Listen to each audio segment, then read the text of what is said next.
दो बॉल्स हैं और दोनों को एक साथ ड्रॉप किया एक ही जगह से। तो एक बॉल तो अपने नेचुरल g9.8 से गिर रही है, दूसरे का जो एक्सीलरेशन है वो somehow is 0.1% greater than g। ठीक है, तो ये जो है उससे 0.1% ज़्यादा है इसका एक्सीलरेशन। तो पूछा है कि what is the displacement of the first ball by the time second ball has fallen 1 millimetre further than the first ball. तो इसमें ये बड़ा इंपॉर्टेंट है कि सिर्फ 1 मिलीमीटर आगे चली है। तो यहाँ पे ये इतना कम डिस्टेंस आगे चली है, और जो पूछा है हमसे displacement of the first ball, तो वो तो अच्छा खासा है, पर ये है difference in displacement, that is very less, but overall displacement is pretty high. तो relative displacement is very small compare to net displacement. तो इस चीज़ का हम यूज़ करेंगे। तो देखें, दो तरीके से करते हैं इसको। तो पहला तो स्टैंडर्ड तरीका है हमारा कि how displacement and acceleration are related, वही करना है हमें, क्योंकि रिलेटिव एक्सीलरेशन दिया हुआ है हमको कितना है, ठीक है, रिलेटिव डिस्प्लेसमेंट दिया हुआ है दोनों बॉल्स का कितना है, ठीक है। तो एक्सीलरेशन और डिस्प्लेसमेंट आपस में कैसे रिलेटेड होते हैं, तो होते हैं S = ½ AT²। और t² का टर्म यहाँ मतलब t वाली इक्वेशन हमने क्यों ली है, क्योंकि टाइम दोनों का सेम है। तो पहली बॉल हो या दूसरी बॉल, दोनों बराबर टाइम तक चली है, जब जितनी देर ऑब्जर्व किया गया है वो टाइम बराबर है, तो टाइम इज़ ए कांस्टेंट।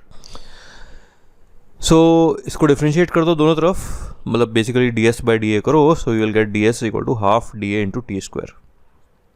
अब 1 और 2 को डिवाइड कर दो तो आ जाएगा ds/s = dA/A। ठीक है, अच्छा, ये यूनिट एंड डायमेंशंस में हमने देखा था कि चेंजेस को डायरेक्ट भी लिख सकते हो, कि अगर if two terms are proportional to each other तो आप डायरेक्ट लिख सकते हो कि ds/s = dA/A। ठीक है, ये डजंट मैटर नहीं करते ½ t² वगैरह क्या लिखा है, कोई नहीं, यहाँ हमने प्रूव कर दिया कैसे आए। तो अब लाइक वी सेट, अच्छा यहाँ हम कर क्यों पा रहे हैं, क्योंकि ds is pretty small compare to s। ठीक है ना, बड़ा होता अगर चेंज s में तो हम ये नहीं कर पाते, ये छोटे चेंज में ही ये पॉसिबल है। तो ds कितना है, दोनों बॉल्स के बीच में डिस्प्लेसमेंट कितना है, दोनों बॉल्स भी नहीं, इनफैक्ट टेक्निकली देखा जाए तो ये एक ही बॉल की बात हो रही है ना।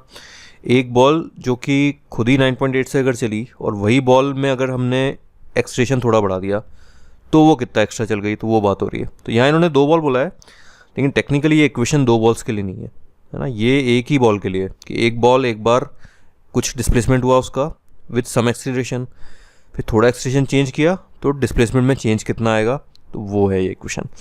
लेकिन ऑब्वियसली उसी एक हैं तो आइडेंटिकल बॉल्स, तो एक की जगह एक इकट्ठा चला दिया तो एक साथ ही हमको देखने को मिल जाती है चीज़ क्या हुई है।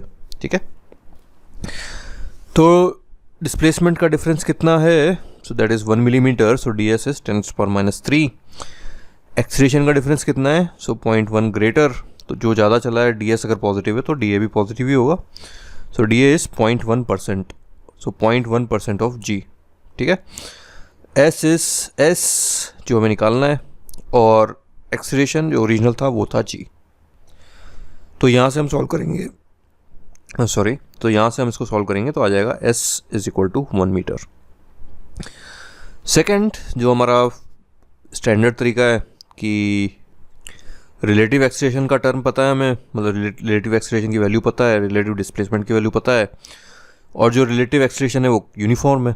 ठीक है, तो 0.1% ऑफ g, मतलब 0.1% ज़्यादा जो भी है g से, that is also a constant ना, तो जो डिफरेंस है वो कांस्टेंट है। तो a relative is uniform, s relative हमको दिया हुआ है, तो यहाँ से हम टाइम निकाल लेंगे, और टाइम आ गया तो किसी भी बॉडी को अगर गिराया है तो वो उतने टाइम में कितना डिस्टेंस कवर करेगी वो हम निकाल सकते हैं। सो s = ut + ½ AT², so initial velocity is 0, मतलब इनिशियल रिलेटिव वेलोसिटी इज़ 0। ठीक है, सो यहाँ पे हम 2 बॉल्स की बात कर रहे हैं। अब तो मेथड 2 में हम 2 बॉल्स की बात कर रहे हैं, और यहाँ मेथड 1 में इस इक्वेशन में हम एक ही बॉल की बात कर रहे हैं टेक्निकली, हालांकि जो वैल्यूज़ हैं वो 2 बॉल से आ जाती हैं। तो यहाँ पे 2 बॉल्स की बात कर रहे हैं, तो यहाँ से हमने देखा कि दोनों का जो रिलेटिव डिस्प्लेसमेंट है दैट विल बी हाफ जो रिलेटिव एक्सीलरेशन है दैट × t²। सॉरी इस इक्वेशन में नहीं, इस इक्वेशन में। ठीक है, यहाँ ठीक के लिए हम यूज़ कर रहे हैं ना, s = ut + ½ AT²।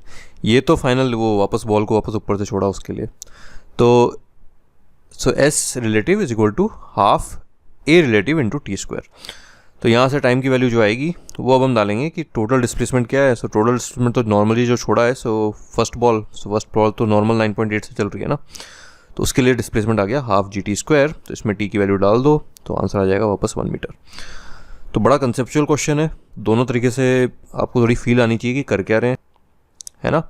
DS का टर्म जब भी हम लिखते हैं, DA लिखते हैं, तो वो एक ही पार्टिकल के लिए यूज़ होता है। तो एक ही पार्टिकल में क्या चेंज आया, कुछ चेंज किया तो उसमें दूसरी चीज़ में क्या चेंज आया, उसके लिए हम ये लिखते हैं। और यहाँ पे हम दोनों बॉल्स के आपस में रिलेटिव एक्सेलरेशन और डिस्प्लेसमेंट से टाइम निकाल रहे हैं, और टाइम को फिर ओरिजिनल इक्वेशन में रख के टोटल डिस्प्लेसमेंट निकाल रहे हैं। ठीक है।